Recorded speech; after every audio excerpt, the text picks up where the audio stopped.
Moving on with the design of my motor control board, for which you can see the block diagram here.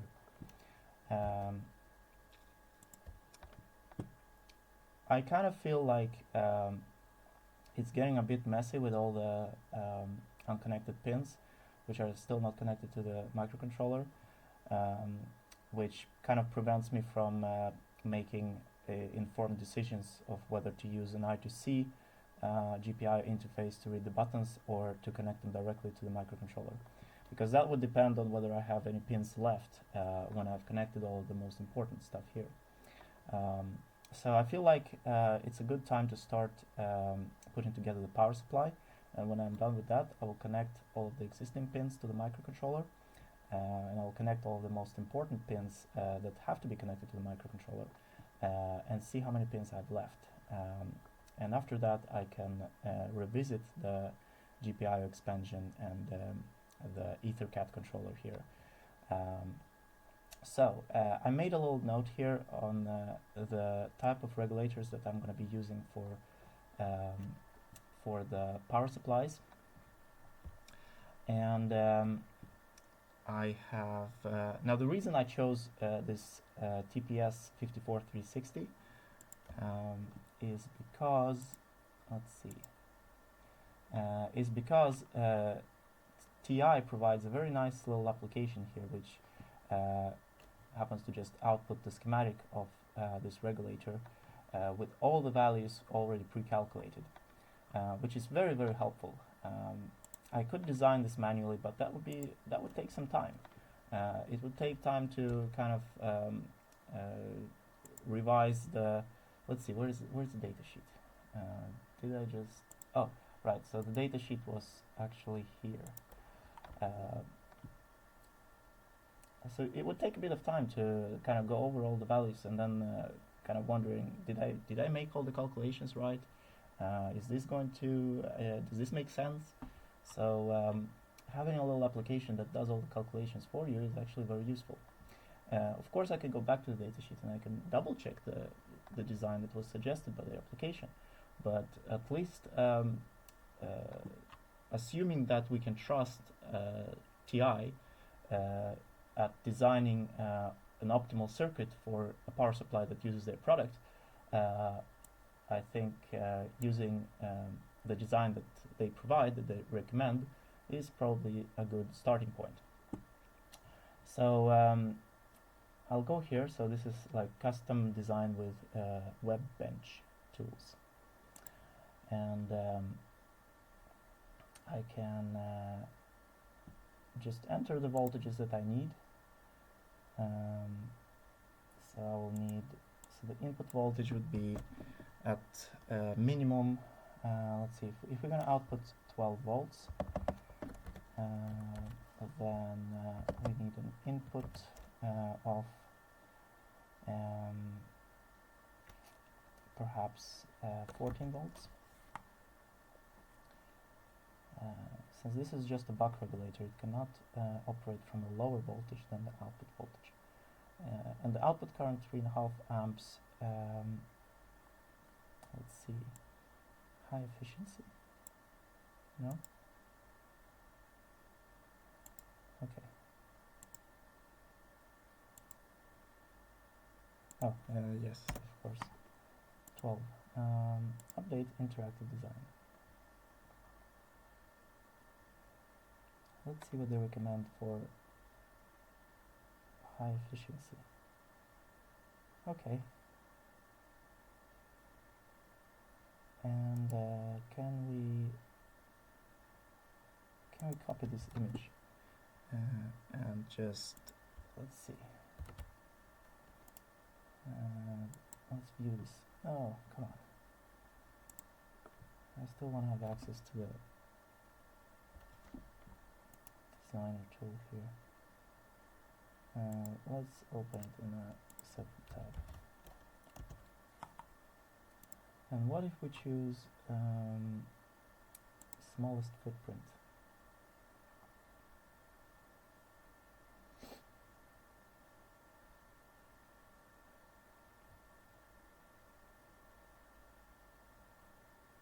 So this one had an enable. No, is this the same diagram? Maybe I should update first.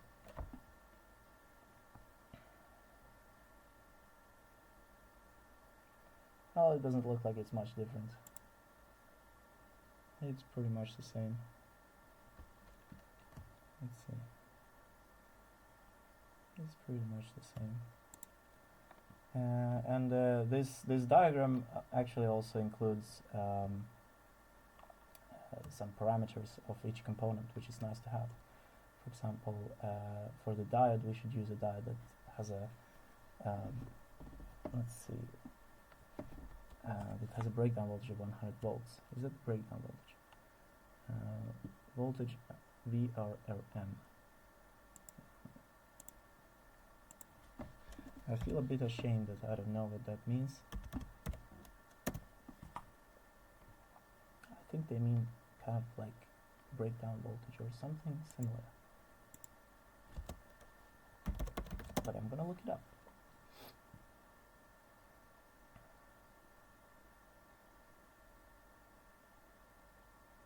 Maximum reverse voltage. Okay.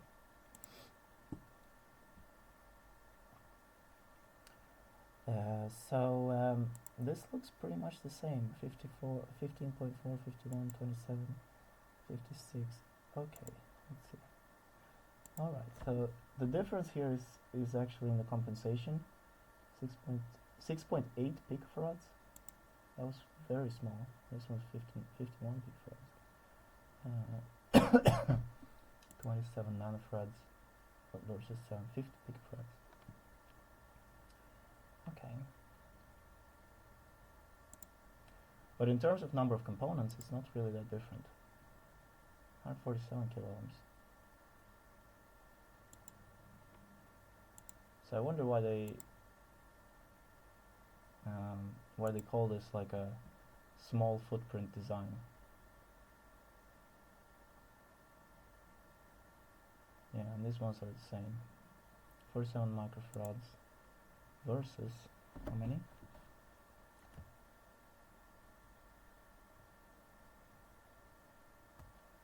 $68 microfarads. Okay. Yeah, this is basically just, it makes no difference. So let's go for highest efficiency. It would be kind of funny if this designer would output a different schematic every time. So 51 picofarads. This was, yes, 51 picofarads.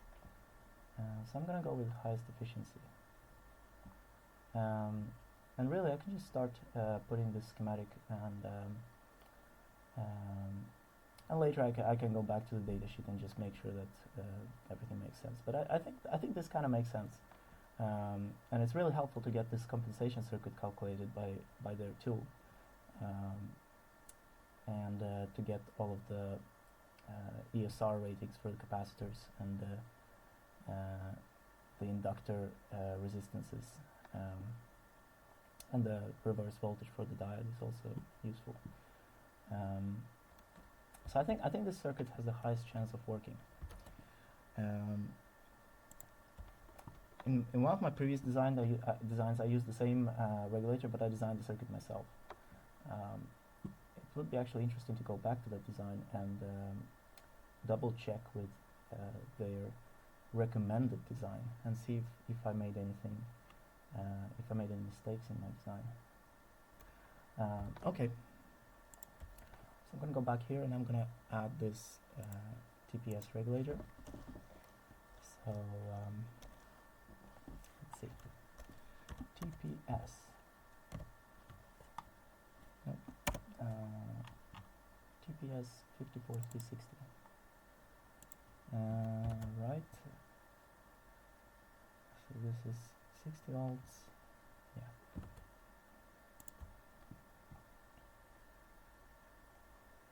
$35 microfarads.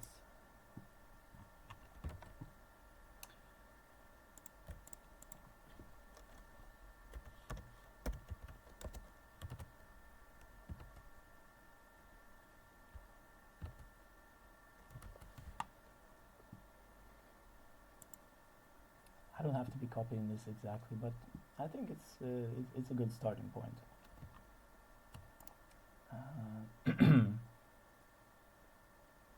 Quantity 4. Why is this showing? I think it's the same. 15. Yes, 15 microfarads.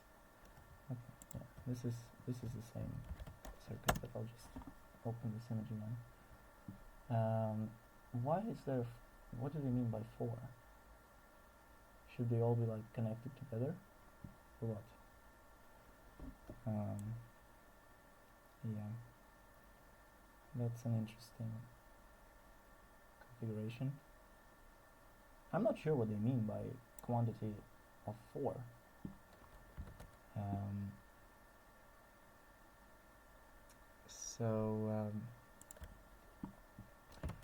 I'll see what capacitors I have.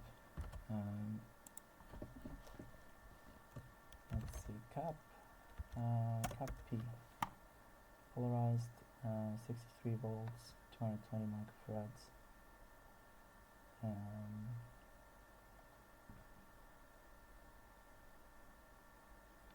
3-hole capacitor.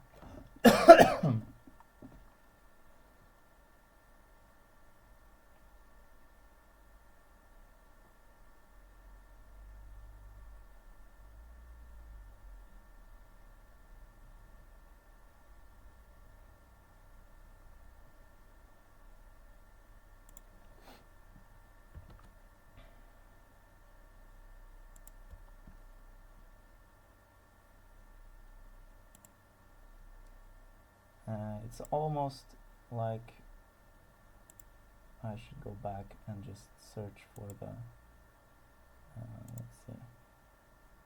Yeah, I've been looking at the LM2576, and it's even though this regulator is found on a lot of Chinese products, where you get a module that outputs a certain voltage, and it can operate up to 60 volts, but it's a very simple regulator, and it doesn't really have as much functionalities as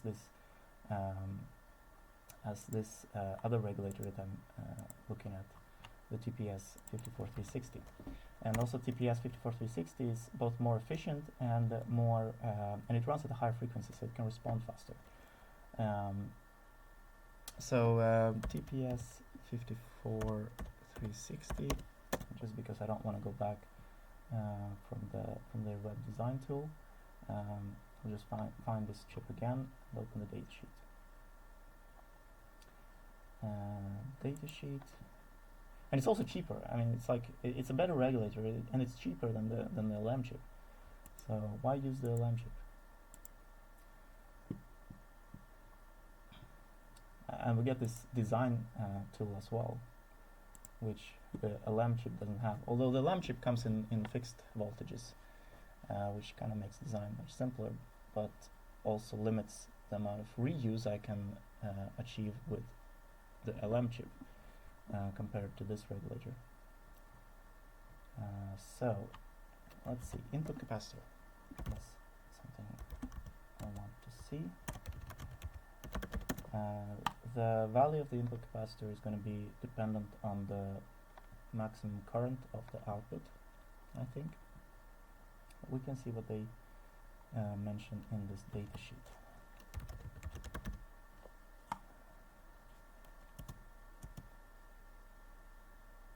Input bypass capacitor.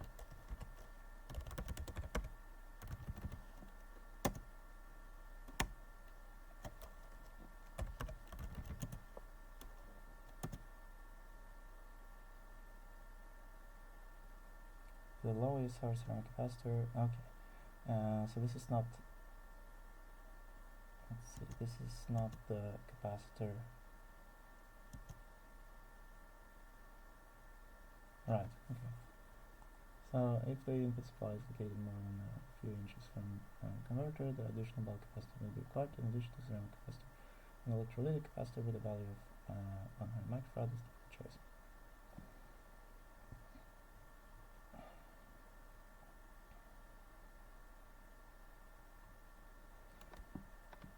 Yeah, I could essentially use just the just put another one close to this chip, so I can place the 220 microfarad,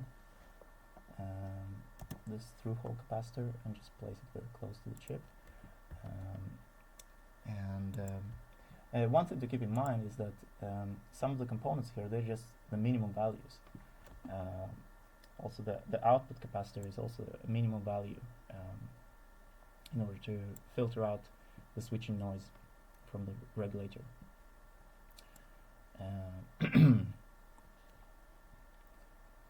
Let's see.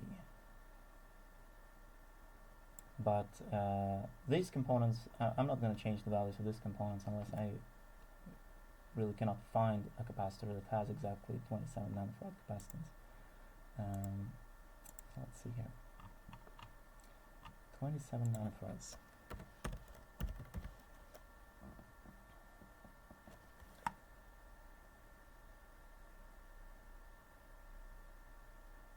I think this one can be 16 volts.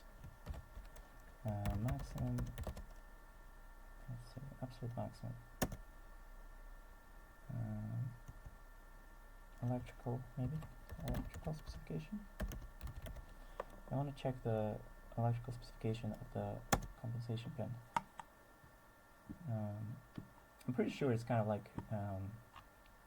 there's some kind of internal voltage that's applied to the pin, but I still want to see.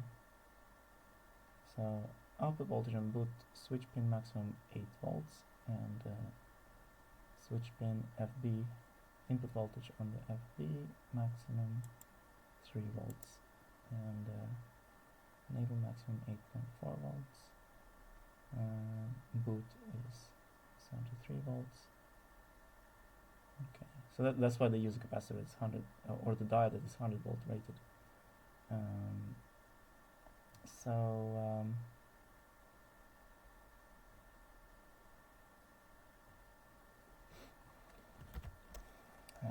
Comp, maybe we can see.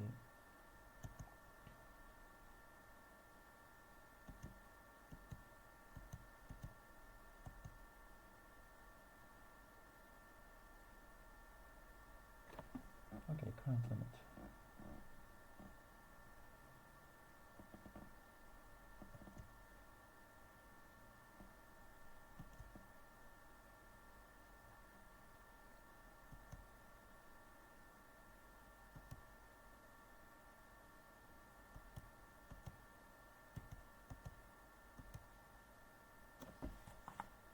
Maybe this can provide something. So there is a voltage reference, but what voltage? This is probably driven by some internal voltage, but I'm not sure what that voltage is.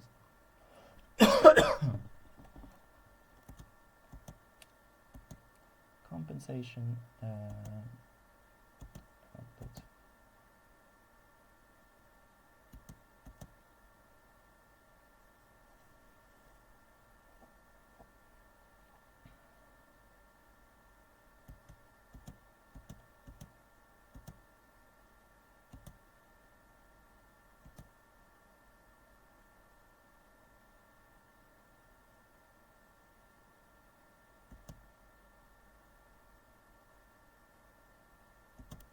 Okay, 600 millivolts.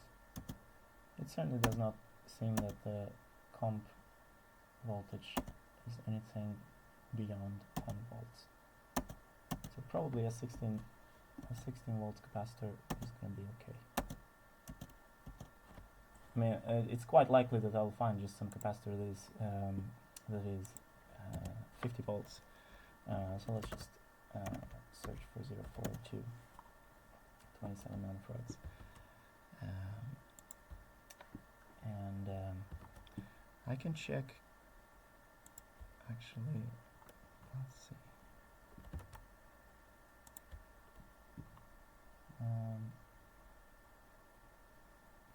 Let's sort them by price. 27 nanofarads, 25 volts.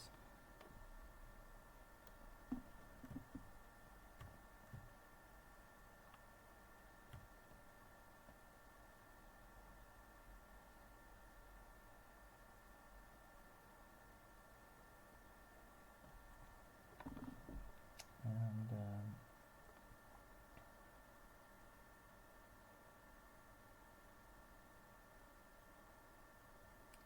got 16 volts, 25 volts, 16 volts.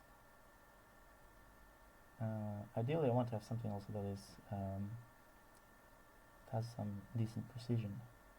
Yeah, and I don't want to see anything that's on order. I want to see only the components that are in stock.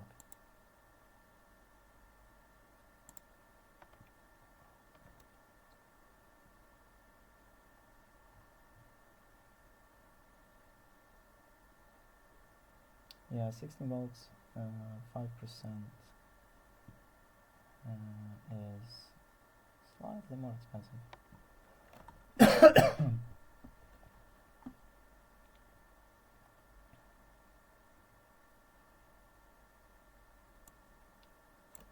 I'm gonna go with this one. So,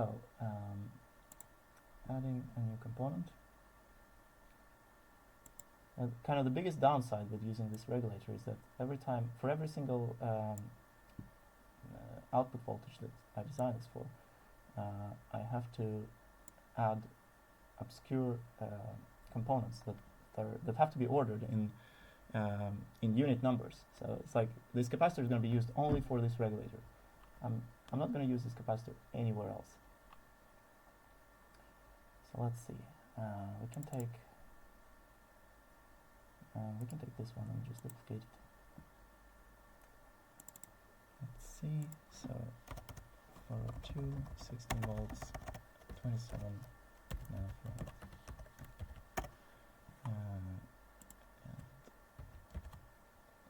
Like that. And I hate all these fields. I don't want to see them. Does KiCad support completely hiding certain fields? Oh, come on.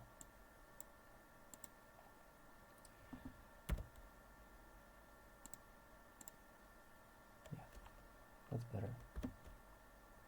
So, 27 nanofarads, 16 volts. And I'm just going to remove this field just to make sure that I get the component updated. And I use my update script to update all of the fields here.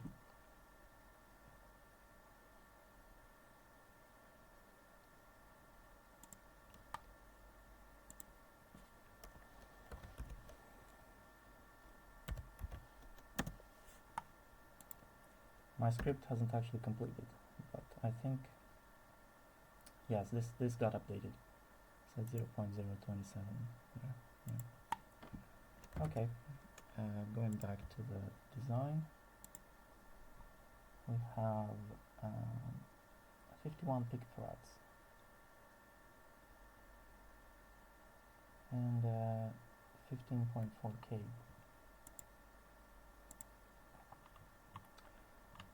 So looking for 51 picofarads. Oh, just to make sure, is this a 0402 in metric or inches? Yes. Always good to check if the component is 0402 in inches or in metric units. We're looking for the one that's 0402 in inches, which is not the tiniest component. I've had cases before where I would order the BOM list and I would have missed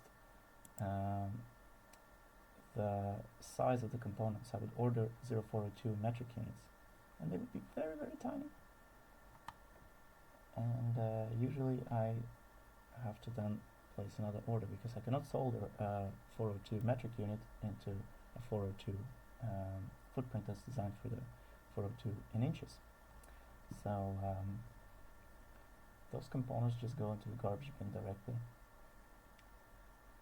51 picofarads. Yeah, I'll go with this one. It's the same price per unit, but then it's much cheaper if I order 10 of them. Of course, I will not probably order that many of them anyway. Like getting to 100, that would mean like for 100 boards. Yeah, so it's not that much of a saving. there is much more saving when ordering components that maybe I have like 50 components of the same type on the same board. Then like already for one board, it would be a discount, and then like it's easy to get to 1,000 to get even higher discount. But it's still good to look. Like you can have the same price per unit, and usually it's 0.087. It never goes below that. But then for 10 units you get a large discount here per unit. So it's always good to reuse components. But unfortunately, I cannot reuse a component for this regulator because it requires very specific components. So let's see. Capacitor. This would be 50. Let's see. This would be 50 volt. Yes, 51 microfarad, 50 volt.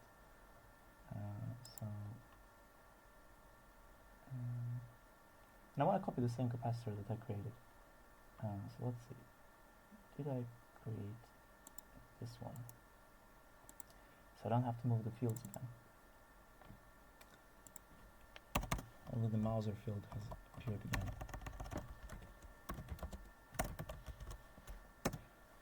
50 volts, so for 2.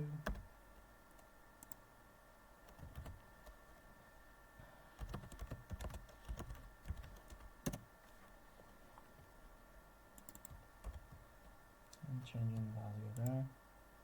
And then I'll remove this Mauser field again. And it will get added again by my script that updates all the fields. I'm gonna go ahead and just add all of the other components that are specific to the design. So 15.4K. I don't think I have anything in my library that I can compose a 15.4K resistor out of. But it's worth checking. Actually, I can just go to this browser and just look at what resistors I have. We have 18K, and we have 13K. 15 point, okay, and 13K is actually 603. 12.1K, I remember using that one. So if I have a 12.1K and a 3K, I would end up at 15.1K. So that should be close enough. Yeah. And it's 50 milliwatts. Let's see.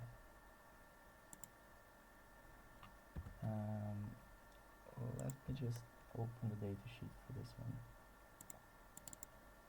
I think this one is 100 milliwatts.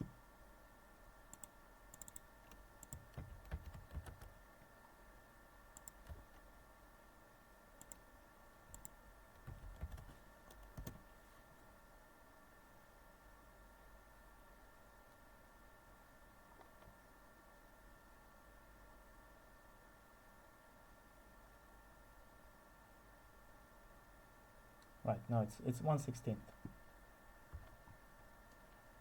Okay. So it's good enough.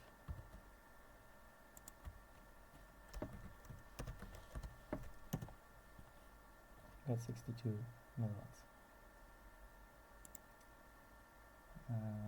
So we can use those.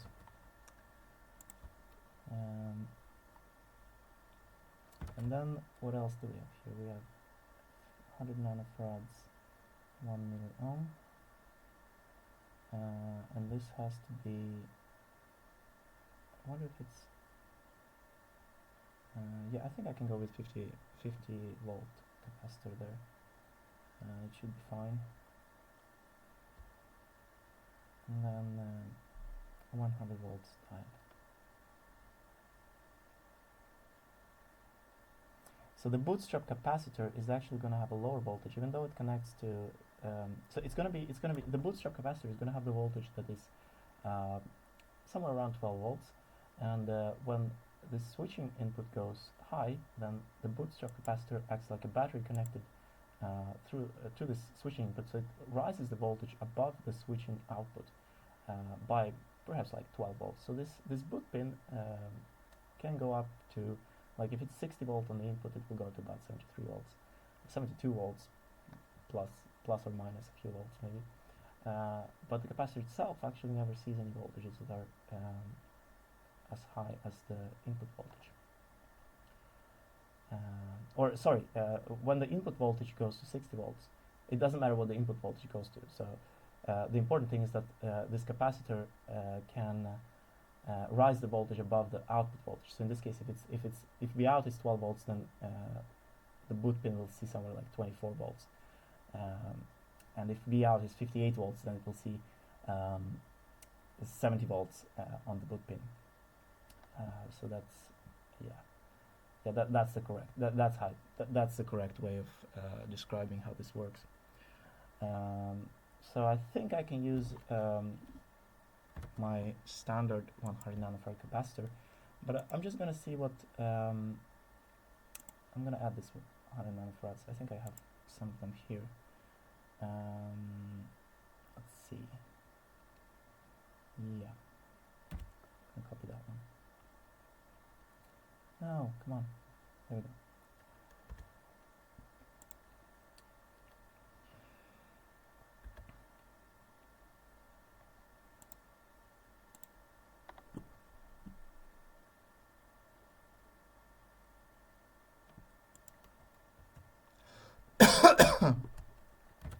So this has opened in a different window. I'll just open it here.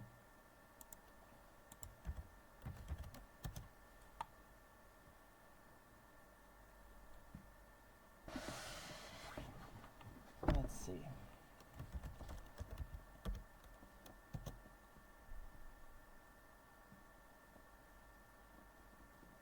What is the equivalent series resistance of this capacitor?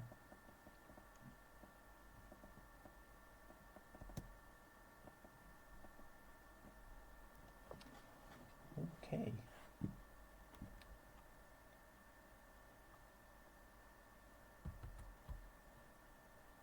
So what is the code of my capacitor? Come on. There we go. E14. So what is E14? Is there any code that is E14? Okay.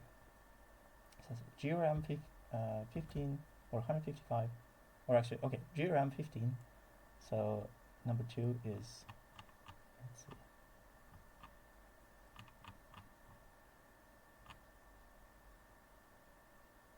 GRAM 15 is nothing here. Oh yeah, 15. Yeah, that's 402. Let's see. And then it's 5, which means 0.5 millimeters high, and R71. So R means, let's see, GRAM 15, 5.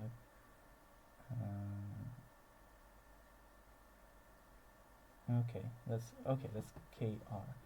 Yeah, so 5 means R, so that's R7. R7 is X7R plus minus 15% variation depending on temperature coefficient. So X7R, and then it's 1H, so this would be 1H means 50 volt DC. Now this is actually very useful, so I can just find the right part based on these numbers. And 8 is the capacitor tolerance, so we have H1.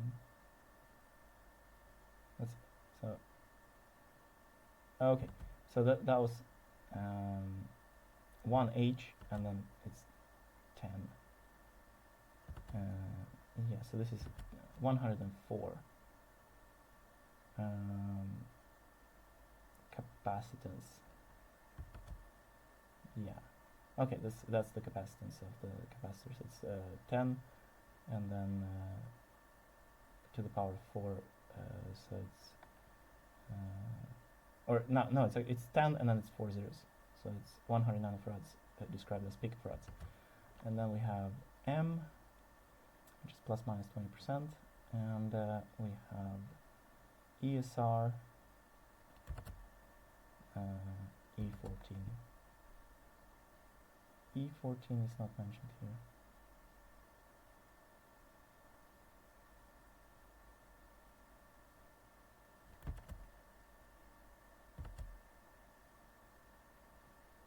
And the last letter is the packaging of the part. So not the package of the part, but the packaging of multiple parts. But it doesn't say. There is nothing that mentions E14.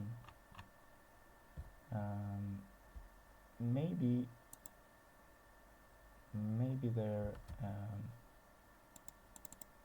Let's see.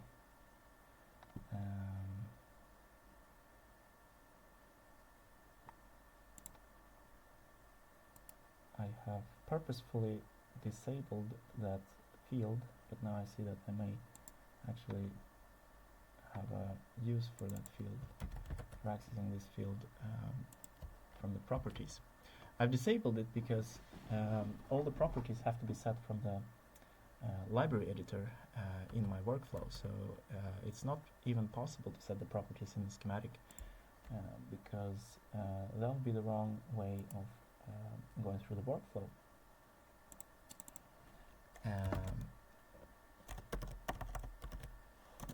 All of the components are designed in the library. There is nothing different from the component on the schematic, between the component on the schematic and the component in the library. Okay, so this one is not even recommended for new designs. What kind of shit is that? So I have to find a new component. I'm gonna search for a 100 nanofarad capacitor.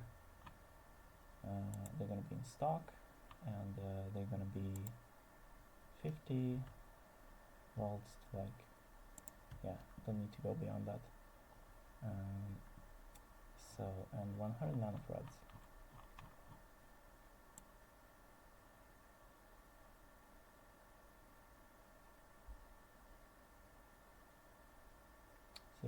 .1 microfarads.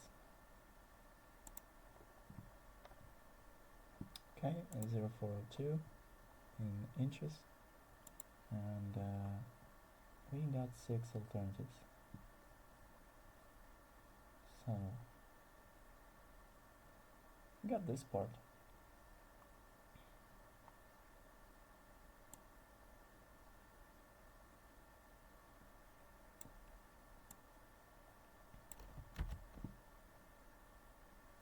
So the only thing I will change here, let me just sort this by price.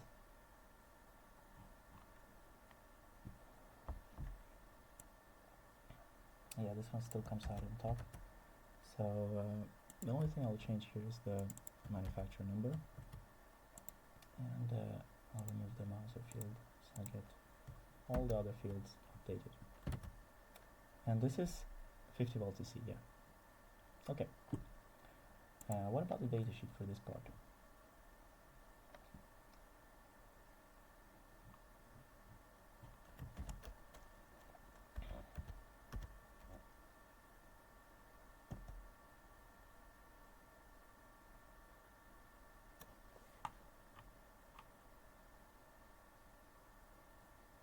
Yeah, this is pretty much lower than 10 ohms. And specified here was 1 milli. Oh, sorry, not 10 ohms, but milliohms. Or actually, no. This was okay. So this is specified. And what is this other line here?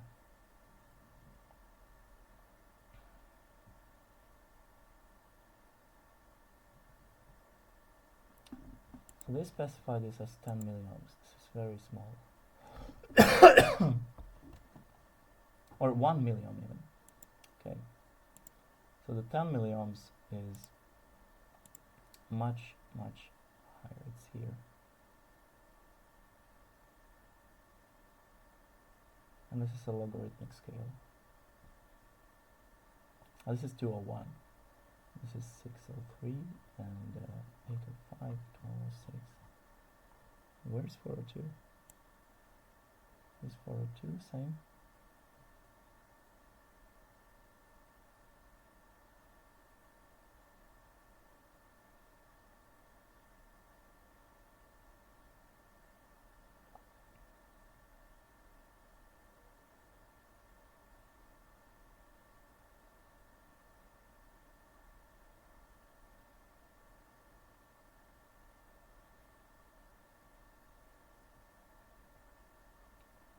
This is the first time I take so much care to choose the capacitor, because ideally I want to go with the recommended design, but I'm not really 100% sure what they're asking for here. Why they say 1 milliohm? That's a very, very small resistance.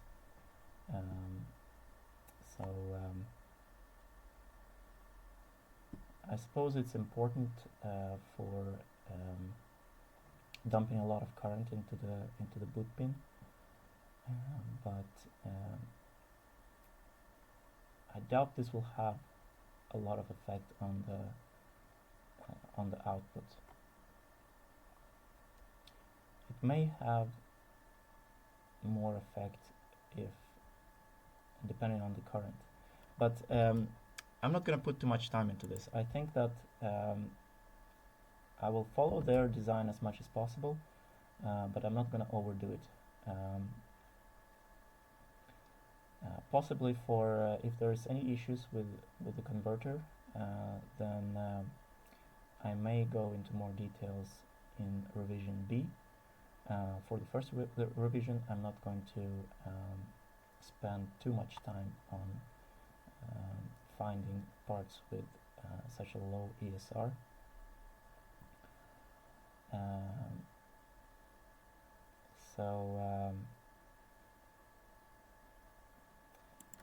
I'll find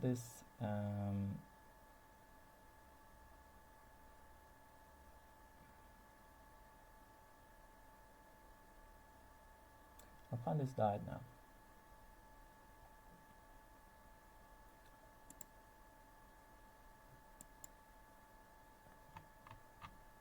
So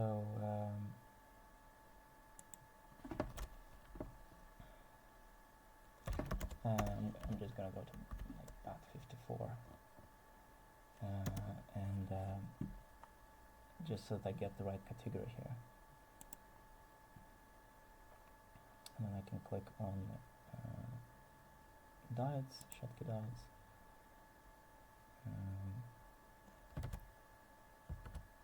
Let's see what they specify in the data sheet. They use a diode that is, or actually one interesting thing to do here is actually to compare the generated diagram with the diagram they have in the data sheet, whether it's going to be any different. I want to do that. First I want to find the diagram. Where's the diagram? Where is this example application diagram?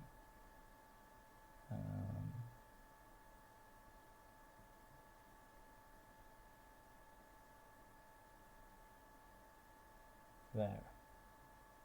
Okay, so this one doesn't. Yeah, here it says typical application. So 5 volts.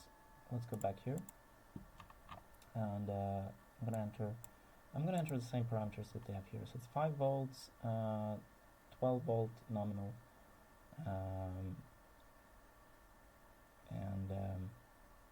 okay. So this would be 8.5 and 5 volts on the output, and 3.5 amps update interactive design. So let's see what they produce when I supply the same parameters. 33 nanofarads. Okay, well, the diode is the same at least. So, so this diode that they have in a data sheet, B560C, it should be the diode that corresponds to the correct ratings. It's a Schottky diode, 60 volts, 5 amps.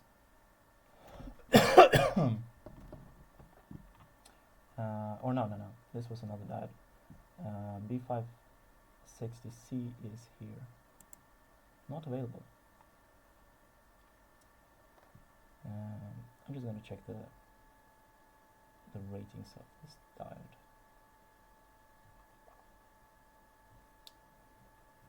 So what are the ratings? B560C, 60 volts and reverse voltage 42 volts. Which is interesting. Like, why do they use that diode in their example here, when in the recommendation they use a diode that has a reverse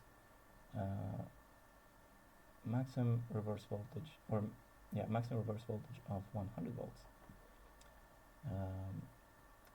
That's interesting. I wonder which one is correct. Obviously, without going into too many details, I think using a 100 volt diode is more likely to work correctly than using a 42 volts diode.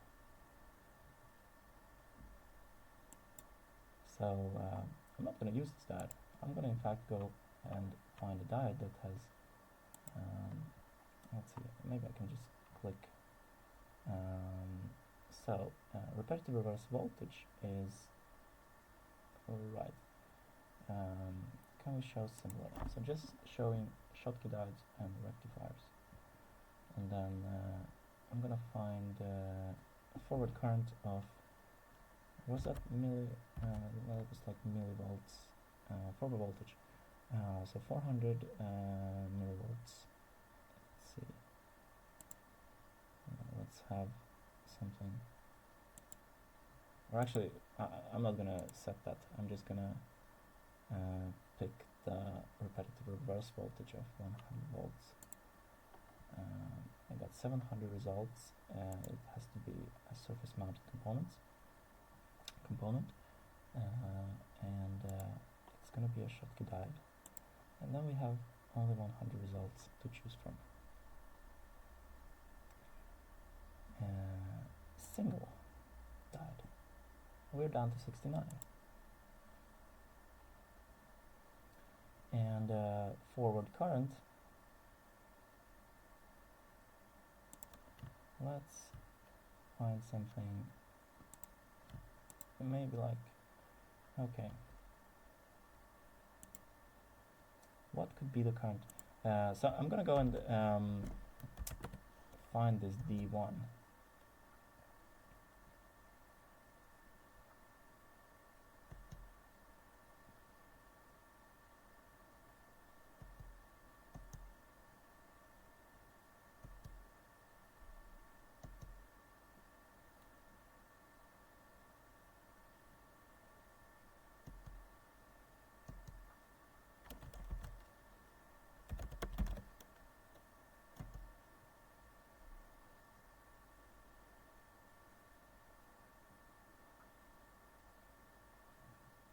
Okay, the output capacitor must also be sized to absorb energy stored in the inductor when transitioning from a high to low load current.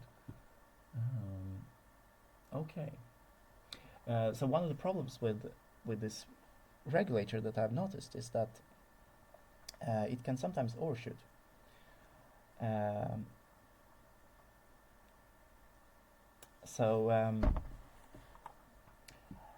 If you have like supercapacitor somewhere in the circuit that it starts to charge when the power is turned on, then in the beginning there is a high current draw from this regulator, and then very quickly the current draw decreases, and so if there is this high current consumption in the beginning and it suddenly decreases, then the voltage on the output of the regulator can actually overshoot. And I'm going to be handling this with a TPS diode on the output of this regulator to prevent any kind of overshoot beyond 5.5 volts, or in this case it would be, because this is a 12 volt regulator, this is going to be maybe like 14 volts or so. And if I use the same regulator for 5 volts, I'm also going to place a TPS on the output of the 5 volt regulator, just to make sure that any voltage overshoots can be handled. Let's see. And one nice thing about this regulator is also the built-in current overcurrent protection. So the outputs of this regulator can basically just be shorted together and nothing will happen. At least nothing bad will happen. Obviously the voltage will go down, but the circuit will start working again when the short is removed.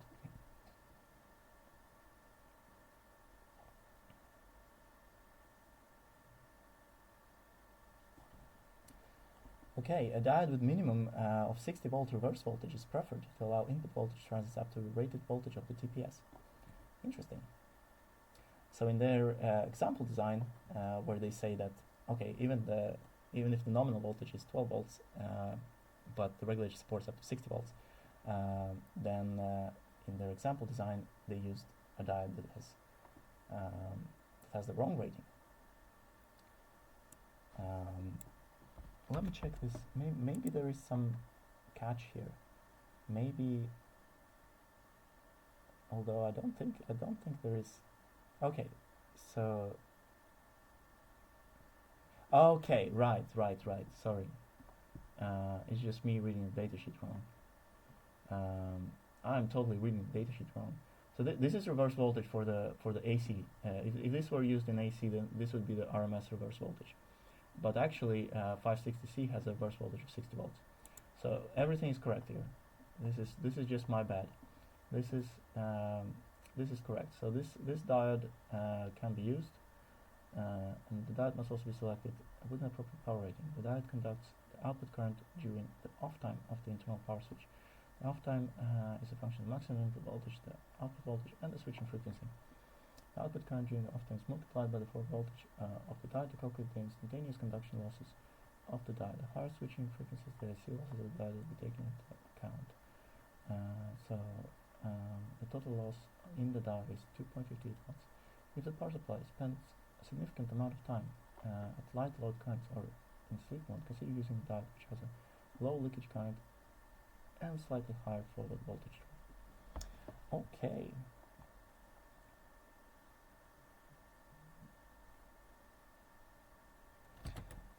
So we can calculate this power dissipation like this. So we have 60 volts maximum input. Let's see, 60 minus 12 times 3.5 times the drop. If we use a Schottky diode, we will have 0.2, and then this divided by 60. So let's put this there, and then we have the junction capacitance. Do we have a junction capacitance here? Yes, we have a total capacitance. But if I use, let's see, I have to use a 5 or 8 amp diode.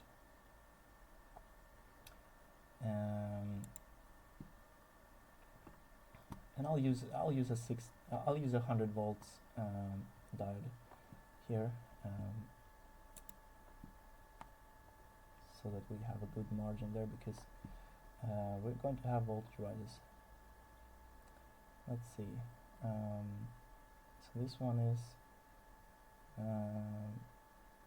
voltage drop, forward voltage of 0.81 volts, and it seems like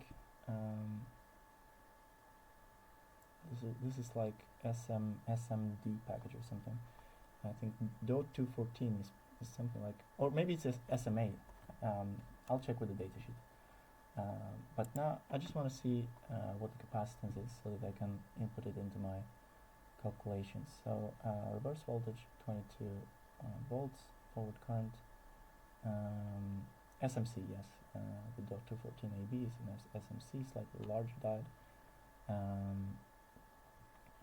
Maximum ratings 100 volts, 380 picofarads. So going back to this data sheet, we have so this would be so this would be the forward.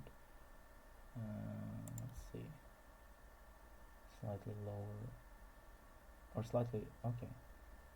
Low leakage current and slightly higher forward voltage drop. Using let's see, what is the forward voltage drop? No, this was the wrong data sheet. So going back here, forward voltage drop.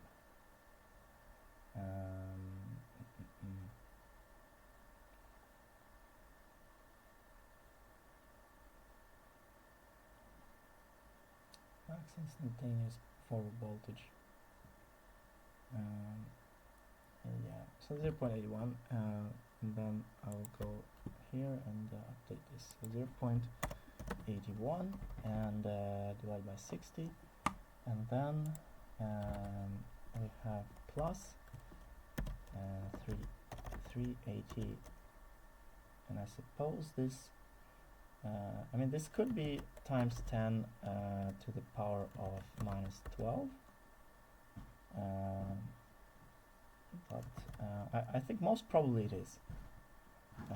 And then we multiply this times switching frequency of, in this case, 600,000.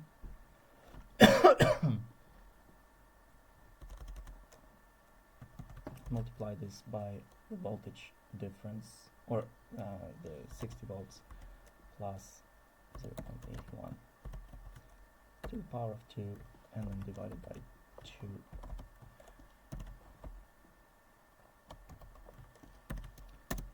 And we get 2.68 watt. So the power dissipation, this package, let's see.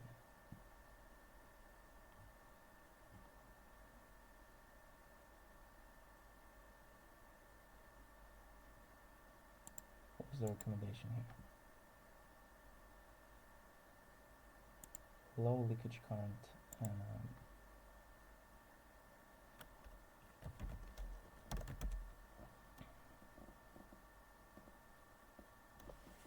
Reverse leakage current, milliamps. Oh, I should have had that other data sheet. Let's see.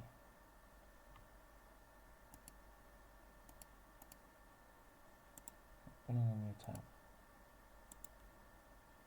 So, what is the leakage current in this diode?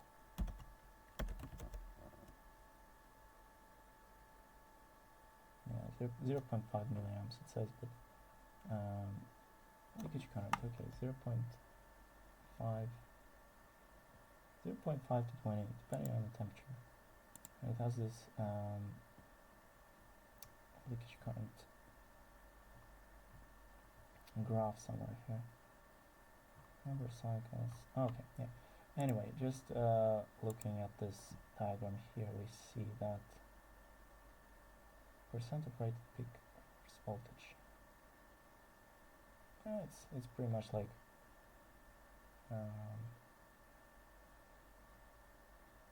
okay, yeah, and we are never going to reach the reverse voltage, so we're going to be somewhere like here. So maybe, yeah, for the most part below 1 milliamp. So that's low,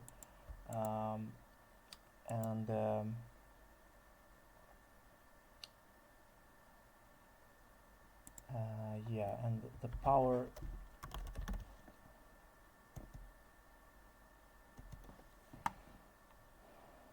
What would be the power dissipation of this diode?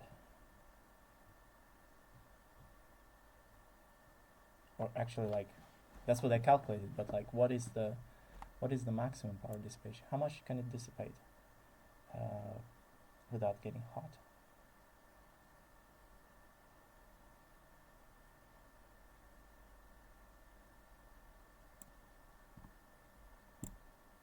Okay, I can't find that in this datasheet, but the fact that it's a diode that is rated for high current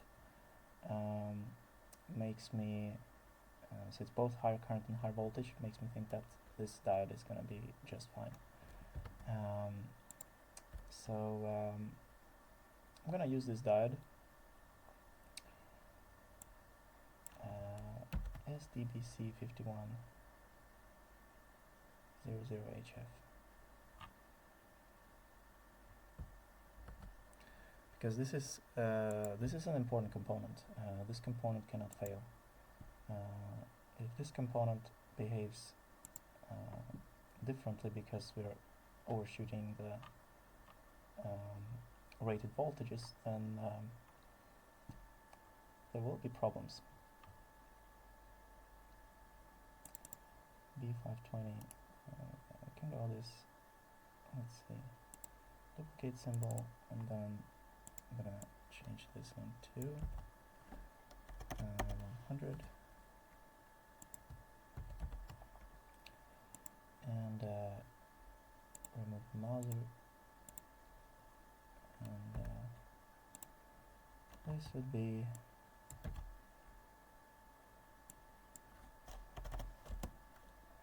100 volts, 5 amps.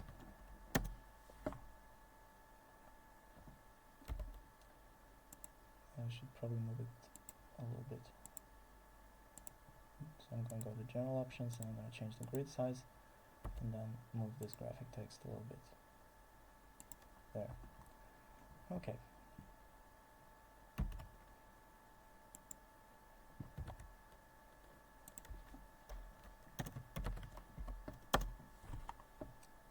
Running my script again, and then I'm gonna check what else I need here. So I have the diode, and then next is the inductor. So it's 47 microhenry for 100 microhenry, sorry.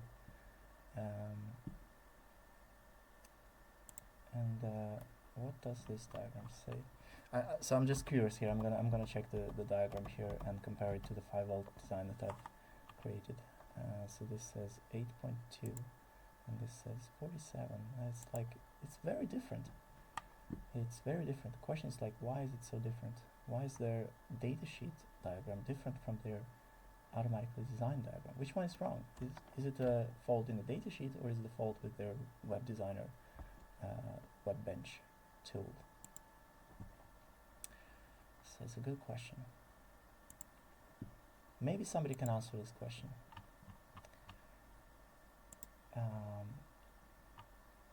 Okay.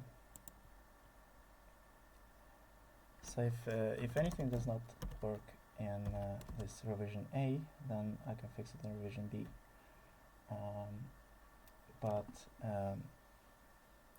I'm gonna go back later and do a review of this schematic based on the datasheet recommendations and the equations. I'm gonna go through the equations later. Right now, I just want to add the inductor. I'm gonna find a shielded inductor. Passive components, inductors, chokes, 100 microhenry.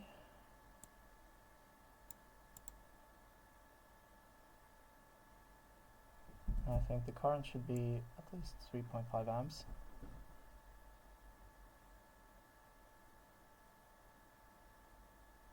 Oh, by the way, so the diode, I have not assigned the footprint to the diode. It's supposed to be SMC. I wonder if it is SMC. Have to double check. Where is the diode? Yeah, there. So was this diode, and it's SMC. Yeah, good. So 100 microhenries and at least 3.5 amps. to probably like 5 amps, just to get a little bit more, a little bit larger number of choices. 6 remaining. Incredible.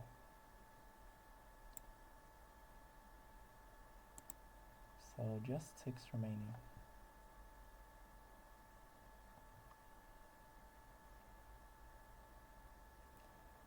Fixed inductor, and it's probably going to be one of these. So how big are they? This one is, okay, so we can also check, let's see, 32 milliamps.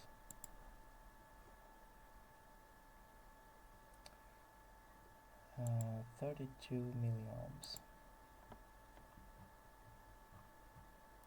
Good luck with that. There are no inductors that have 32 milliamps DC resistance that are rated for these currents. So then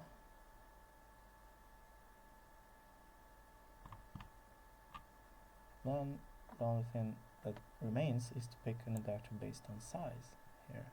Size and price. What is the package of this inductor? I mean, this looks interesting,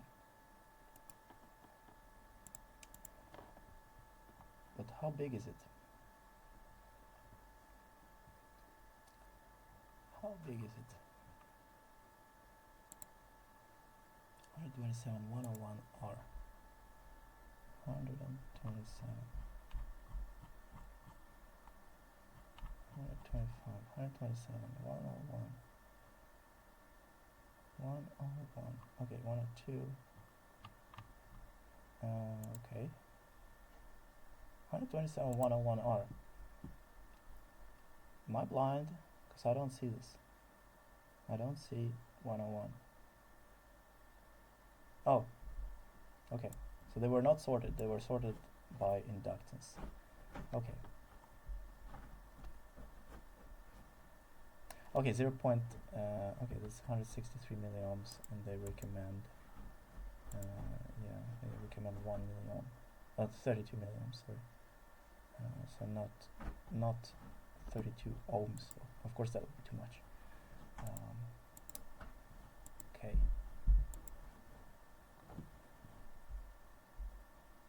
I wonder what implications it has if the DC resistance is higher. Maybe it will get hotter. But then again, this is not going to run constantly on 3.5 amps. 3.5 amps is just the maximum that we're going to support in this regulator. So okay, so what is the casing of this chip? 127 is 12.5 millimeters times 12.5 millimeters. Okay.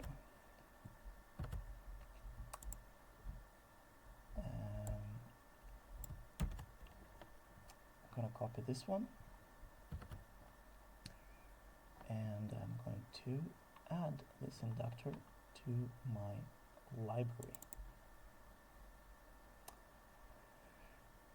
125, 125.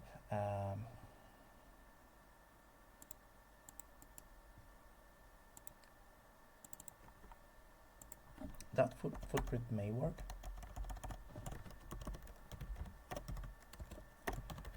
.64 amps.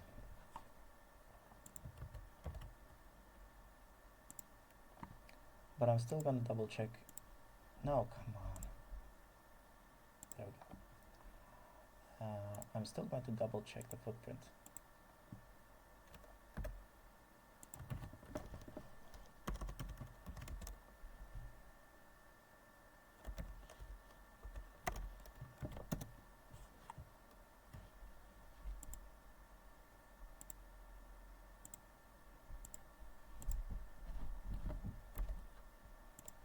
Put that a bit closer, and then I'm gonna see if I can find the built-in footprint for this inductor. So we have inductor 12, so 12, 10, so what could it be? Okay, what could be the size? Probably like 1250.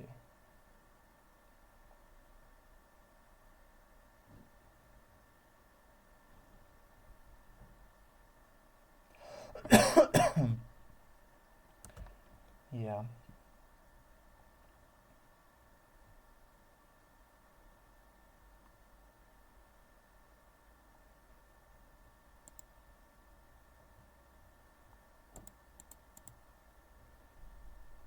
Oh, let's see. So, is this worth, or is it something else?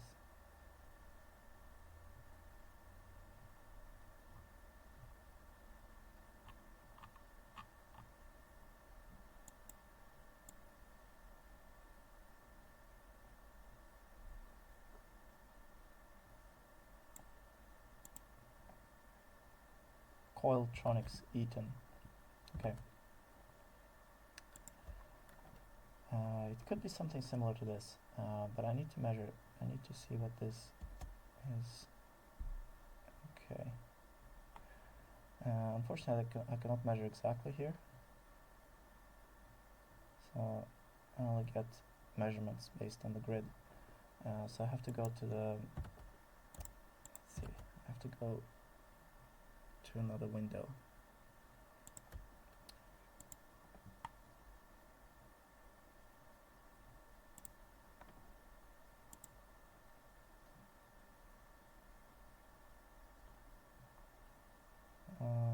I'm just gonna check if this makes any sense at all.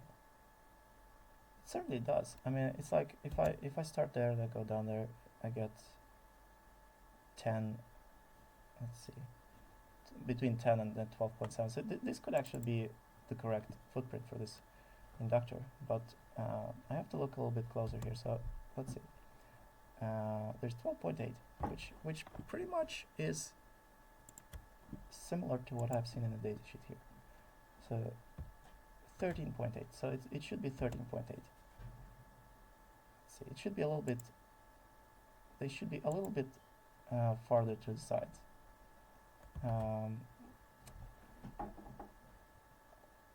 But this will work anyway. This will definitely work because the inductor will be around like this, but it will be a bit too small. So I think moving. Let's see. Can I save this? Okay, I'm gonna select the custom library, and I'm gonna save this footprint in the custom library as 25 50. And I'm gonna move this pad a little bit out. Let's see. So we have a little bit more room. 13.5. Can even move them a little bit more.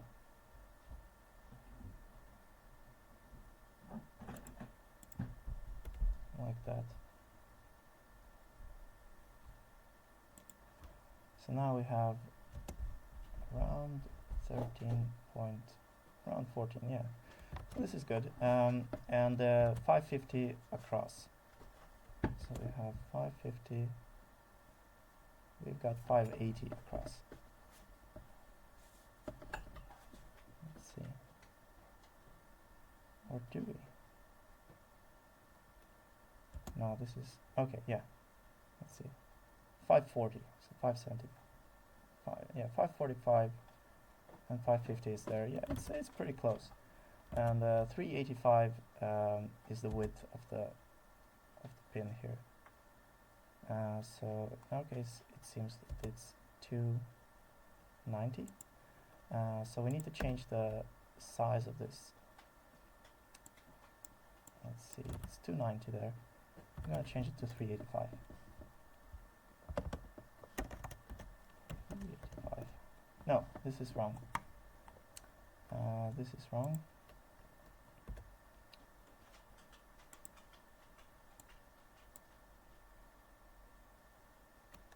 Wait.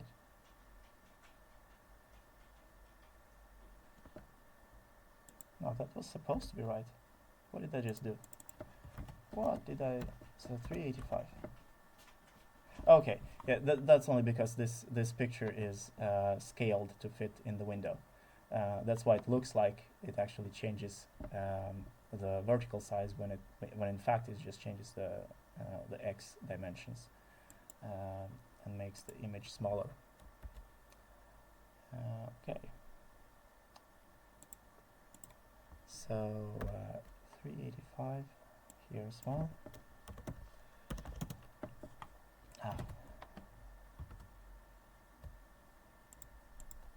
Did I not put 385 here?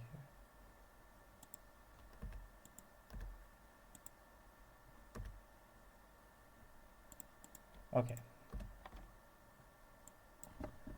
385. No? 385. There we go. So, remove this one around here. And then we have, across this we have, oh, come on.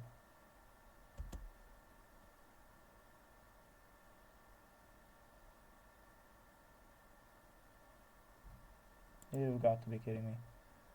What the fuck? Oh, this one's 1260. So what is the problem here? So press is 1260. And what is the problem here then?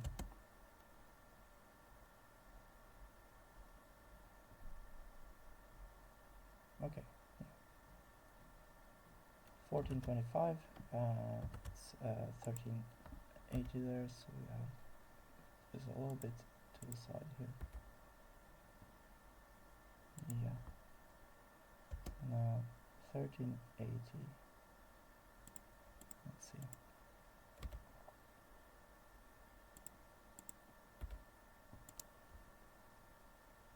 Okay.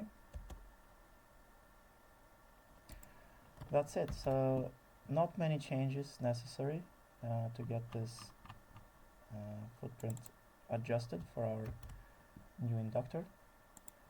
So I'll just save it and I'll choose it in the wizard for the, let's see, for my component here. So browse footprints and then go to custom and I'll pick that inductor. Great. Okay, moving on to putting together. I'll just wire all of this up. I have the schematic here. I may need 10.5K resistor that has a slightly higher power rating. So I'll have to use probably 603.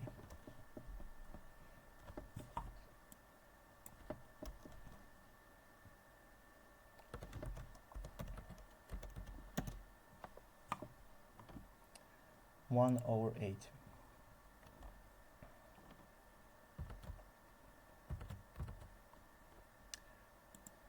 Okay.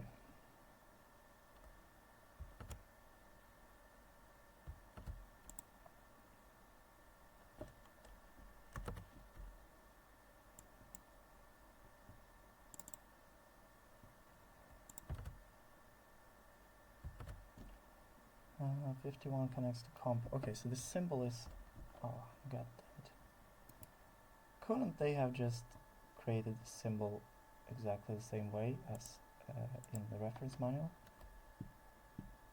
Okay, so we have V in, then we have the N pin, so this will go there. We have V in and oh, this would be the comp, but RT goes, yeah, RT clock there, power ground, power pad, we can have it there, and we can have a comp pin here. It's kind of, let's move this one here, move this one here,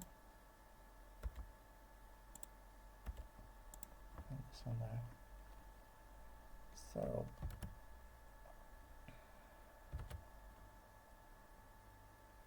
boot SVFB.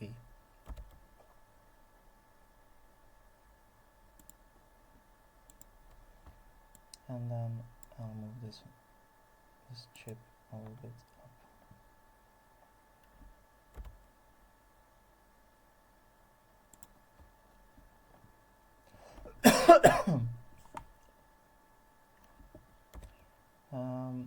Let's move this to the in.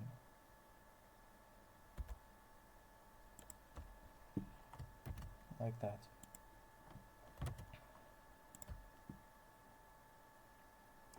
Okay, good. So I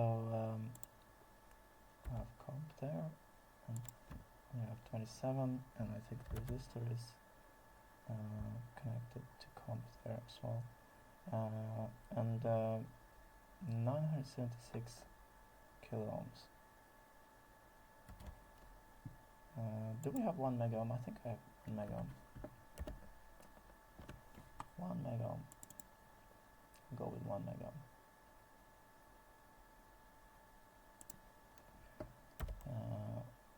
To make this a little bit prettier, this will go to the in. Can have it there. Or actually no. Move it out for now. And then we have 15.4.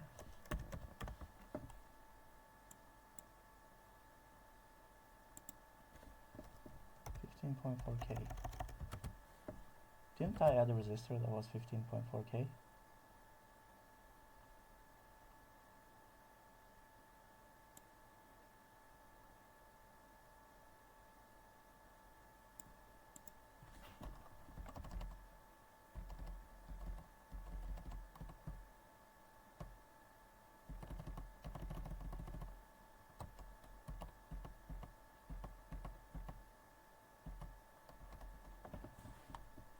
Apparently I haven't.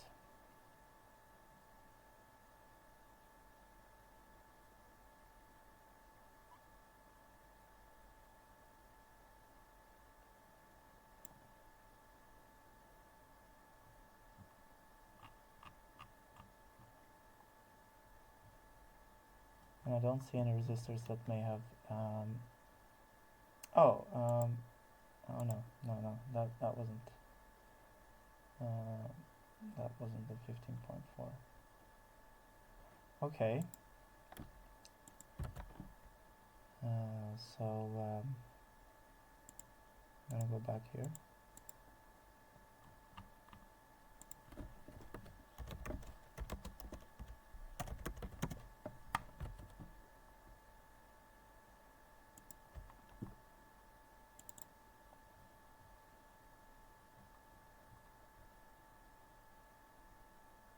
It could be that I've saved or that I've somehow lost the resistor that I created here,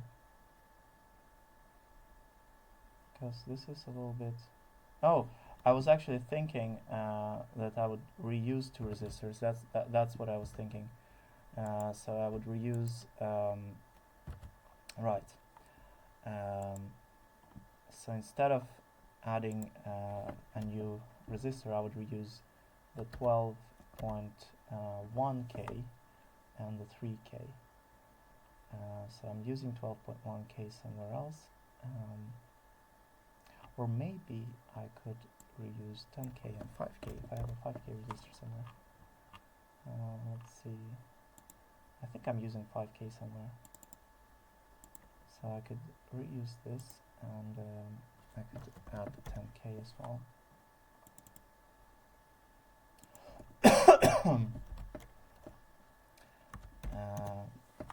5k.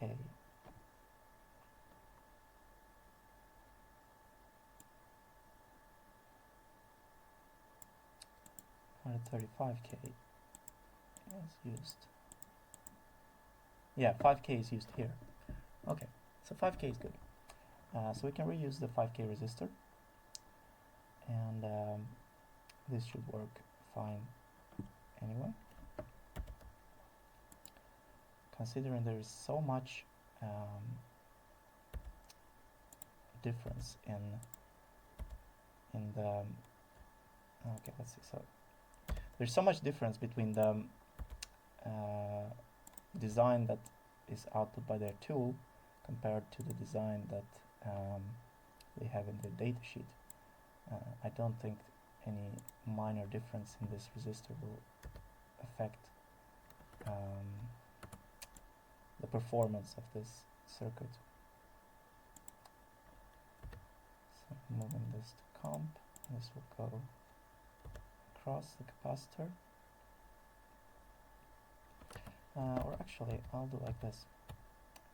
I'll move this one here, and I'll move this, and I'll rotate this resistor.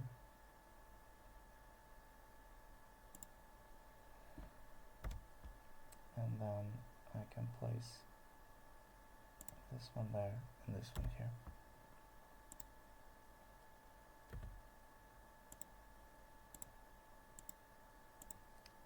So saving a little bit of space. And connect that. And then I have the ground, which I'll just connect like this. And we have another ground here, so these two will just connect to ground. Then I'll just finish off the schematic quickly. So C boot goes there, and then there's the diode and the inductor. Diode.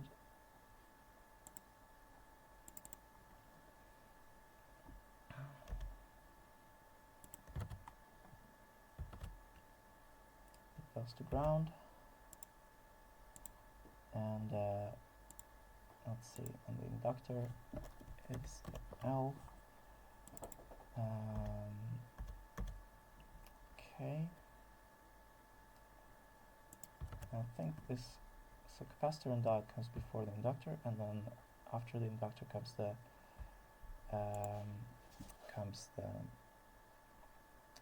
feedback resistors. What if I use a 10k resistor? Or actually, does it even matter? Because these have to be 603 resistors.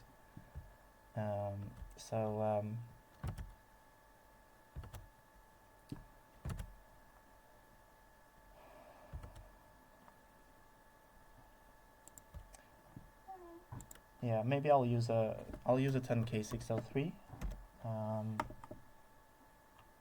If I even have it. I don't have it. So might as well add the 10.5k. So 10.5k 603.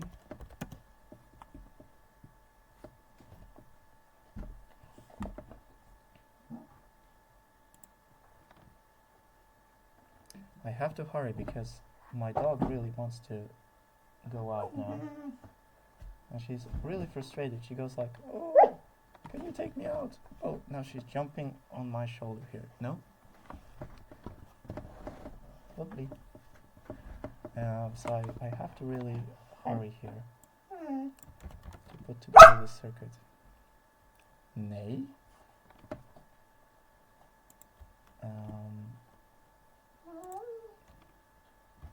You have to go out with me. I have to pee.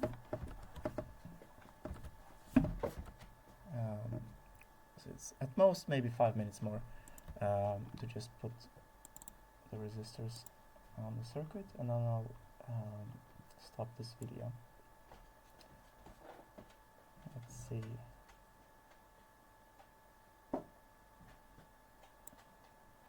I'm gonna just reuse any 6L3 resistor.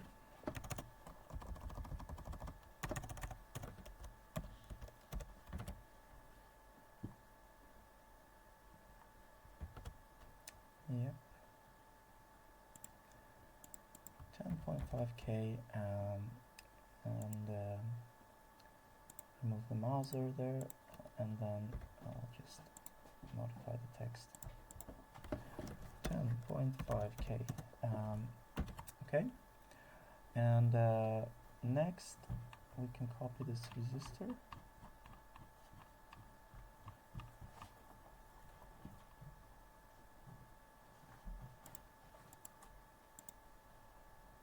And I'll find another one that has a resistance of 147K. So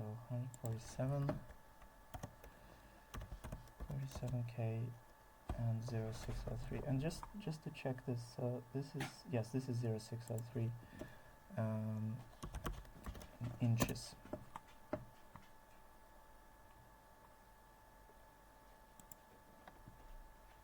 Sort this by price, and we get this one, 147K 0603. So I'm gonna make this, yeah, so 147, and then change the manufacturer number, and we don't have the, yeah, and then change this one.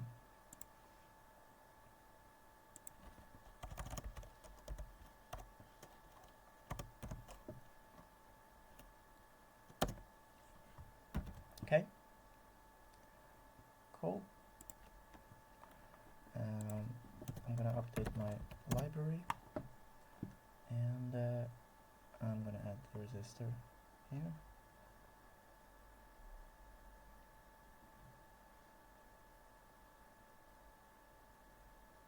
Yeah, just type 143K.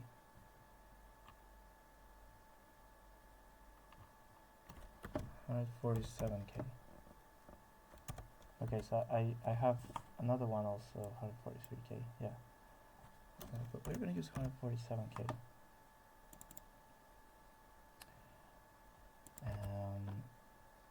It will go from the switch. Yeah, so I'm gonna do 10.5K as well. And move this one a little bit higher, maybe there, and then like this. And I'll just copy, let's see, I'll just drag the wires here, connect all the pins. Actually, this is a bit odd. Let's move all of this slightly up, just like that. So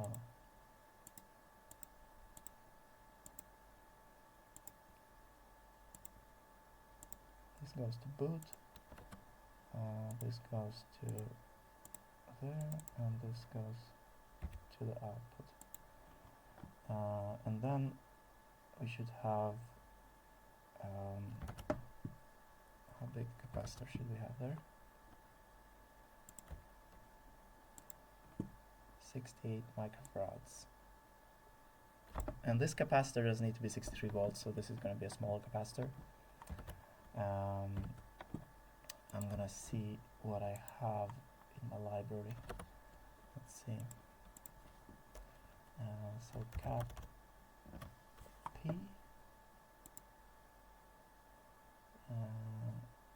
Yeah. Can use this one. So this is let's see. Yeah. So is this? Yeah, it says 100 there. Okay. So this is aluminium capacitor, aluminum electrolytic capacitor, and I can use it because I've used it before. So just reuse the component. It has a little bit higher capacitance, so we'll have a little bit extra possibility to filter out larger spikes or larger current demand. Let's see. And yeah, then we have the ground, we have all of these that connect together, and we have enable pin doesn't need to be connected because it's going to automatically enable when the voltage rises above I think 4 volts or something. And then we have the input will go to a plug. Let's see, no, come on.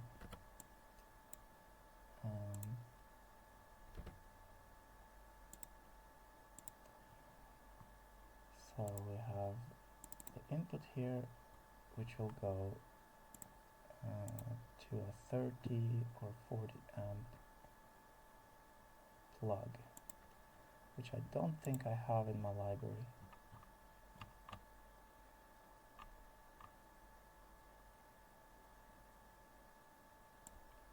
This is history, so